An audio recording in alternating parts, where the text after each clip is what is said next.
Most founders don't have a bad product, they just build it for themselves, and when that happens, everything makes sense, but only to the person who built it. That's exactly what I discovered while working on Stay in Touch. So, in this video, I want to show you how the product looks today, how the flow works now, and what changed when I stopped thinking like an architect and also start thinking like a user. When I first described the idea to AI, it generated a clean structure, nice screen and everything technically correct. And honestly, it looks very good and it worked and I understood it perfectly because I am technical and I know how it was built. But when other people open it, they didn't immediately understand what to do. Because a product is not about logic inside your head, it's about clarity on the first second of interaction. So let me walk you through how it works now. When you open Stay in Touch, you land on the focus page. And this is intentional because instead of showing all our features at once, the app shows only what matters right now, your upcoming touch points. In other words, the people you plan to reach out to and the reason why. From there, you can naturally move to contact page, and here you can import contacts with CSV file. Just need to download template and then upload this CSV file, or you can add your contacts manually one by one, and this is where usability become important, because when you click add, you have two options. You can choose manual and fill all these fields, everything yourself, name, category, channel, contact info, or you can describe the person using the text or voice, and AI will structure everything automatically. It understands what is the name, what is the channel, and what belongs in the context. The small change, but it removes friction and makes onboarding much faster. And here the most important part is the context field, because here you need to write who is this person, what matters in your relationships, what are you talking about with this person.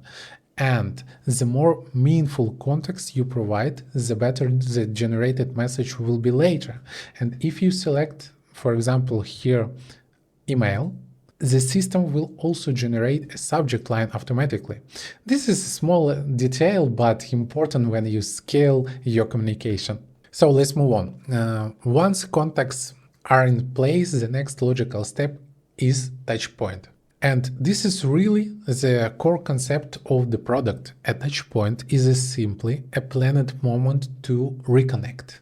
So it could be a follow-up in 1 week, or monthly check-in, or sending a lead magnet for a specific client. You define the reason and the date. So you just need to create touch point and select contact and write here the reason why you want to reach out these people and when. Just choose date. Also, you can fill priority. This is for you. And because each contact has different context, every message will be unique. Also, we have templates. Templates allows you to automate recurring relationship patterns. For example, a weekly check-in with your clients, or maybe a yearly reminder about an important milestone in someone's life or business. So you just need to click here, new template. You can fill with AI and AI will understand everything, or you can click manually and choose how it what his name will be here, choose tone of this message, purpose, so follow up on something, holiday greeting, celebrating a milestone.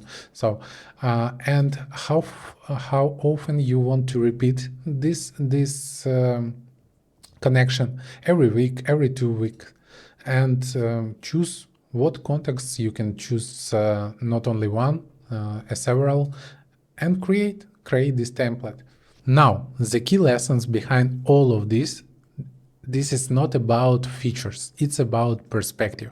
When you build product, especially with AI tools like Lovable, Claude Code, N8N, it's very easy to generate something that looks complete, but looking complete, it's not the same as being intuitive. Real products must consider user flow, clarity, scalability, and even future monetizations from the beginning. Stay in touch today reflects that mindset. It builds not just the function, but to be clear in the first interaction. And that shift from it works for me to it works for users is what makes the difference between tools and a product. So, if you are interested in how I design and improve AI-powered product like this, subscribe to the channel and like this video. And if you want to try stay in touch for your own networking, the link in the description. It helps to generate contextual message for your context, and you will not lose relationships just because you forgot to reach out. Try it and see how it fits into your workflow.